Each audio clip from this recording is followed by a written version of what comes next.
बहुत पुरानी बात है, एक पुर रौनक शहर था जहां इल्म, तिजारत और खुशहाली का डंका बजता था। मगर उसी शहर पर एक ऐसा साया छाया हुआ था जो हर मुस्कुराहट को खा जाता था। उस साये का नाम था हकीम लुकमान ए सानी। नाम का लुकमान, लेकिन फितरत में निहायत जालिम और इंतहाई लालची।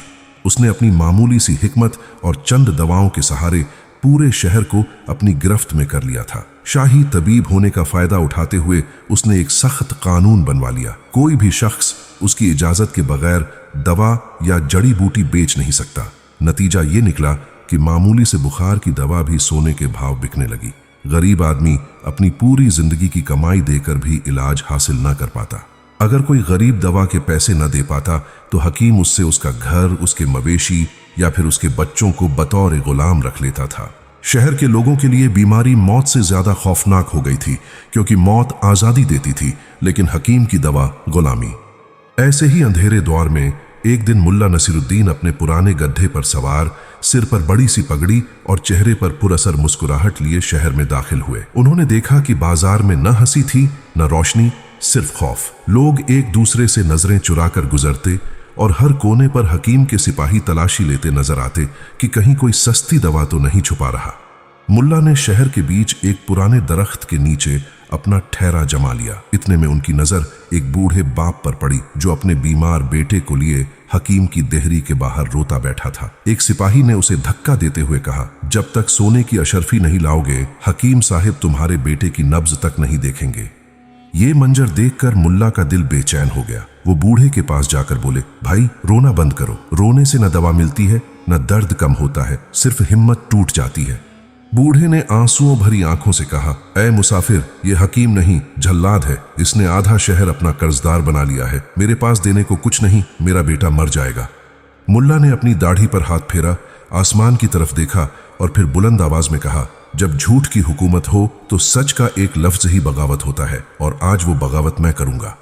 फिर उन्होंने फौरन ऐलान कर दिया, सुन लो ऐ शहर वालों, मैं हूं काला फर्म तबीब। मेरे पास हर दर्द का इलाज है, मगर मेरी दवा की कीमत सोना नहीं बल्कि तुम्हारी सच्ची कहानी है। ये अजीबोगरीब बात बिजली की तरह पूरे शहर में फैल गई। लोग हैरान भी थे और उम्मीद से भरे हुए भी। जब हकीम लुकमान ए सानी तक ये खबर पहुंची तो उसके घमंड को आग लग गई। उसने गुस्से में अपने सिपाहियों को हुक्म दिया कि उस पगड़ी वाले को फौरन मेरे दरबार में पेश करो। मैं देखना चाहता हूं कि उसकी दवा में कितना असर है। सिपाही फौरन मुल्ला के पास पहुंचे। मुल्ला ने मुस्कुराते हुए अपने गधे की रस्सी पकड़ी और बोला, चलो भाई, वक्त आ गया है जब झूठ के महल में सच की दस्तक होती है। और यूं मुल्ला नासिरुद्दीन उन सिपाहियों के साथ रवाना हो गए, इस यकीन के साथ कि जुल्म का खात्मा हमेशा तलवार से नहीं बल्कि अक्ल और सच की चिंगारी से होता है। जालिम हकीम का दरबार किसी बादशाह के दरबार से कम न था। चारों तरफ कीमती कालीन बिछे थे और दीवारों पर नायाब जरी बूटियों की खुशबू फैली हुई थी, मगर इस खुशबू में भी मजलूम लोगों के खून और पसीने की बू शामिल थी। हकीम लुकमान ए सानी एक ऊंची मिसनद पर बैठा अपने सिपाहियों से घिरा हुआ था।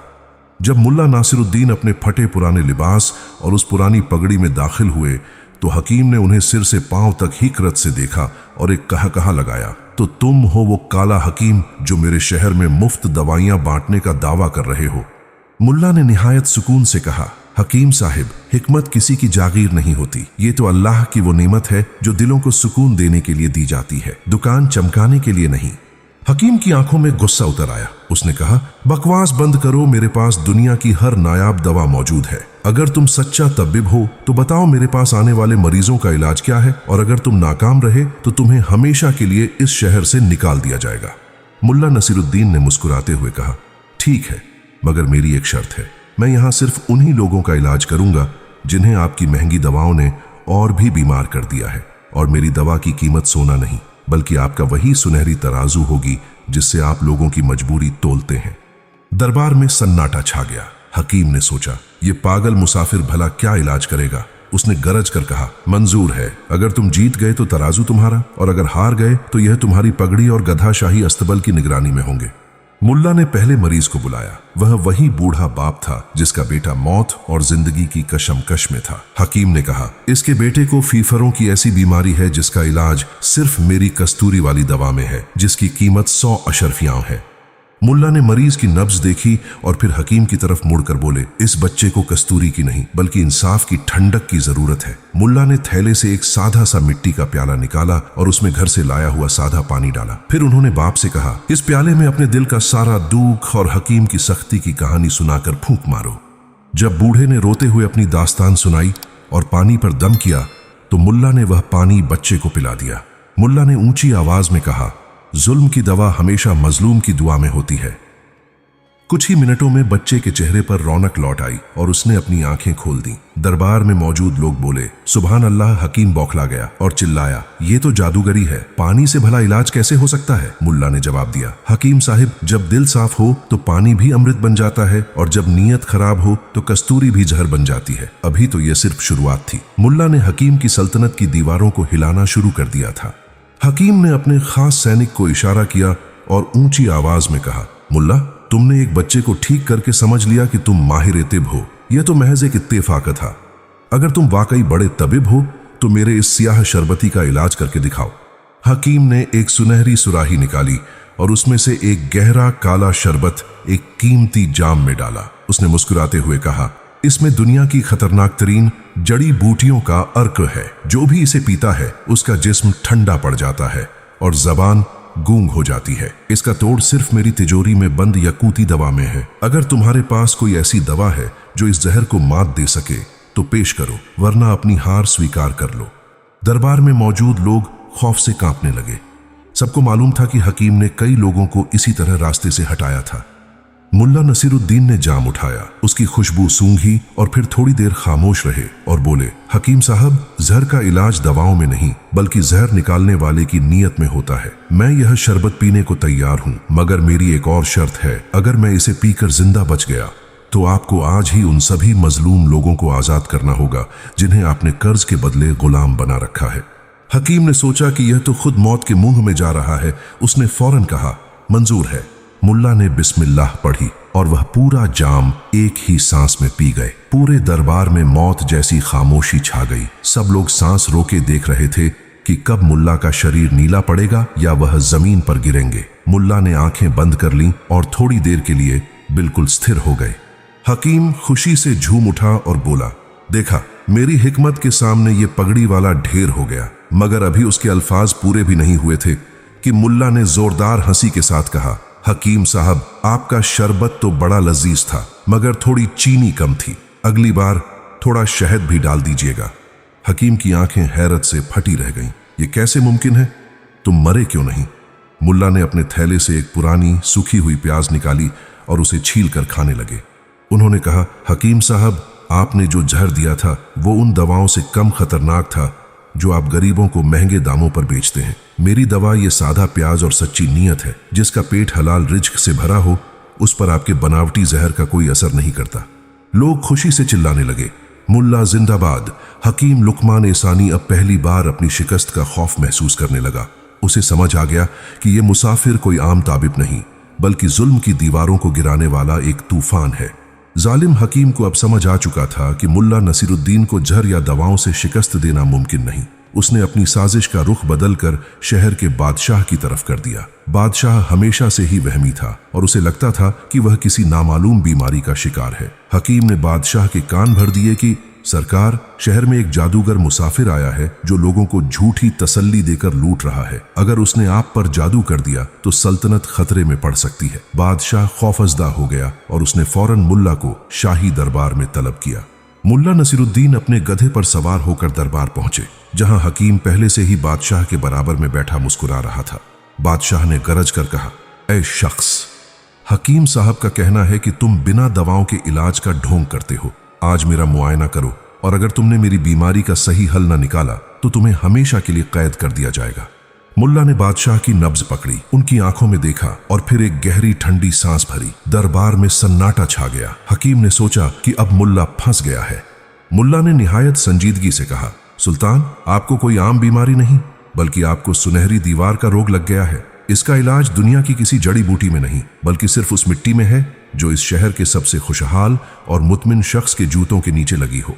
बादशाह ने हैरत से पूछा, यह कैसा इलाज है? मुल्ला ने जवाब दिया, सुल्तान, जब तक आप उस मिट्टी को अपने सर पर नहीं मलेंगे, आपकी बेचैनी खत्म नहीं होगी। मगर याद रहे, वो शख्स वही होना चाहिए जिसने कभी किसी का दिल न दुखाया हो। हकीम ने मौका देखा और कहा, बादशाह सलामत, मैं इस शहर का सबसे बड़ा हकीम हूँ, मेरी मिट्टी ही सबसे बेहतर है। मगर मुल्ला ने रोका और कहा, नहीं सुल्तान, हकीम साहब की मिट्टी में तो गरीबों के आंसू शामिल हैं, वो आपको और ज्यादा बीमार कर देगी। बादशाह ने अपने सिपाहियों को पूरे शहर में भेज दिया कि किसी ऐसे शख्स को ढूंढो जो मुकम्मल सुकून में हो और जिसने कभी जुल्म न किया हो।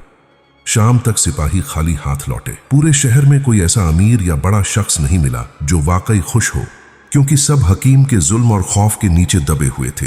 आखिरकार सिपाही एक गरीब किसान को पकड़ लाए जो खेत में सोता हुआ मिला था। जब उससे पूछा गया कि क्या वह खुश है तो उसने कहा, अल्हम्दुलिल्लाह, मेरे पास खोने को कुछ नहीं, इसलिए मुझे कोई डर नहीं। मुल्ला ने बादशाह से कहा, सुल्तान देखिए, असली सुकून कहाँ है? हकीम ने आपको दवाओं का आदी बनाकर आपका सुकून छीन लिया ताकि आप हमेशा उसके मोहताज रहें।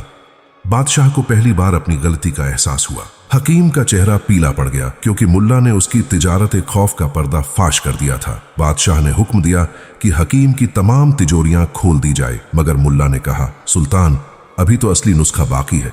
बादशाह का दरबार अब एक अदालत में बदल चुका था, जहां एक तरफ हकीम लुकमान एसानी अपने सुनहरे लिबास में थर थर कांप रहा था और दूसरी तरफ मुल्ला नसीरुद्दीन निहायत इत्मीनान से खड़े थे। जब बादशाह ने किसान की मिट्टी और मुल्ला की बातों का असर देखा तो उसे समझ आ गया कि असली बीमारी उसके जिस्म में नहीं बल्कि उसके निजाम में थी, जिसे इस जालिम हकीम ने खराब कर रखा था। और फिर बादशाह ने गरज कर कहा, मुल्ला, तुमने मेरी आंखें खोल दी। इस हकीम ने दवाओं के नाम पर मेरी आवाम का सुकून लूटा है। अब तुम ही बताओ कि इस धोखेबाज का क्या इलाज किया जाए। मुल्ला नसीरुद्दीन ने अपनी दाढ़ी पर हाथ फेरा और मुस्कुराते हुए बोले, सुल्तान, हकीम साहब ने बरसों से लोगों को झर आलू दवाइयां बेचकर उनका सुकून छीना है। इनका इलाज न कैद है और न ही फांसी। इनका असली इलाज वही सुनहरी तराजू है जिस पर ये लोगों की मजबूरी तोलते थे। फिर मुल्ला ने हुक्म दिया कि हकीम की तमाम तिजोरियां बाजार के बीचों बीच लाई जाए। जब तिजोरियां खुलीं तो उनमें से इतना सोना और अशरफियां निकलीं कि पूरे शहर की गरीब आवाम का कर्ज 10 बार उतारा जा सकता था। हकीम का चेहरा पीला पड़ गया था। वो शख्स जो कल तक लोगों को अपना गुलाम बनाता था, आज खुद अपने ही गुनाहों के बोझ तले दबा हुआ था। मुल्ला ने बाजार में खड़े होकर ऊंची आवाज में ऐलान किया, ऐ शहर वालों, आज से कोई भी शख्स इस हकीम का मोहताज नहीं। ये तमाम दौलत जो तुमसे जुल्म और धोखे से छीनी गई थी, आज तुम्हें इंसाफ के साथ वापस की जाती है। हकीम ने रोते हुए मुल्ला के पैर पकड़ लिए और माफी मांगने लगा, मुल्ला, मुझे माफ कर दो, मैं लालच में अंधा हो गया था। मुल्ला ने उसे निहायत सख्ती से उठाया और कहा, हकीम साहब, माफी मुझसे नहीं बल्कि उन बीमार बच्चों और बेबस माओं से मांगो जिन्हें आपने दवा के बदले मौत और गुलामी दी थी। माफी का दरवाजा तब खुलता है जब जुल्म का हाथ रुकता है। बादशाह ने उसी वक्त हुक्म दिया कि हकीम की शाही सनद हमेशा के लिए रद्द कर दी जाए और उसकी सारी जायदाद जब्त करके शहर में एक मुफ्त शिफा खाना बनाया जाए। हकीम को हुक्म मिला कि वह शहर की गलियों में झाड़ू लगाएगा ताकि वह उस मिट्टी और उन लोगों की कदर समझ सके जिन्हें वह अपने जूतों की नोक पर रखता था। शहर में खुशी का सामान था। लोग एक दूसरे को गले लगा रहे थे और मुल्ला नसीरुद्दीन के नाम के नारे लगा रहे थे। जुल्म की दीवार गिर चुकी थी और हक की फतेह हो चुकी थी। अगली सुबह जब सूरज की पहली किरण शहर की दीवारों पर पड़ी तो मुल्ला नसीरुद्दीन ने अपना थोड़ा सा सामान समेटा और अपने गड्ढे पर सवार होने लगे। बादशाह ने उन्हें रोकना चाहा और कहा, मुल्ला, आप जैसा तबीब और मुंसीफ इस सल्तनत की जरूरत है, आप मेरे शाही मशीर बनकर क्यों नहीं रहते? मुल्ला ने एक पुरस्कार मुस्कुराहट दी और कहा, सुल्तान, मैंने तो सिर्फ इंसाफ का नुस्खा लिखा था, अब इस नुस्खे को चलाना आपका काम है। मैं तो एक मुसाफिर हूँ, मुझे अगले शहर जाना है जहाँ शायद कोई और जालिम लोगों का हक मार रहा हो। याद रखिएगा सुल्तान, बादशाह वही होता है जिसके दरबार में गरीब की दुआ और अमीर का इंसाफ बराबर हो। मुल्ला नसीरुद्दीन जब शहर के दरवाजे से बाहर निकल रहे थे तो वही बूढ़ा बाप और उसका बेटा, जो अब पूरी तरह तंदुरुस्त था, उन्हें दुआओं के साथ रुखसत करने आए। मुल्ला ने उन्हें देखकर आखिरी सबका दिया, हक के लिए खड़े होना ही असली मर्दानी है। जब तक तुम्हारे दिलों में खौफ रहेगा, कोई न कोई हकीम तुम पर जुल्म करता रहेगा। दोस्तों, मुल्ला नासिरुद्दीन की इस दास्तान से हमें यह सबक मिलता है कि जुल्म की दुकान चाहे कितनी ही बड़ी क्यों ना हो, वह इंसाफ की एक आह से गिर जाती है। असली मर्दानगी और दिलेरी यह नहीं कि आपके पास कितनी ताकत है, बल्कि असली दिलेरी यह है कि आप किसी मजलूम के लिए हक की आवाज बुलंद करें। याद रखिए, लालच इंसान को अंधा कर देता है और हराम का रिज़्क दवाओं को भी जहर बना देता है। इसलिए हमेशा हलाल पर इक्तिफा करें और लालच के बजाय दिलों को जीतना सीखें, क्योंकि मौत के बाद इंसान का नाम उसके कामों से जिंदा रहता है, उसकी तिजोरियों से नहीं। वीडियो देखने का तहे दिल से शुक्रिया।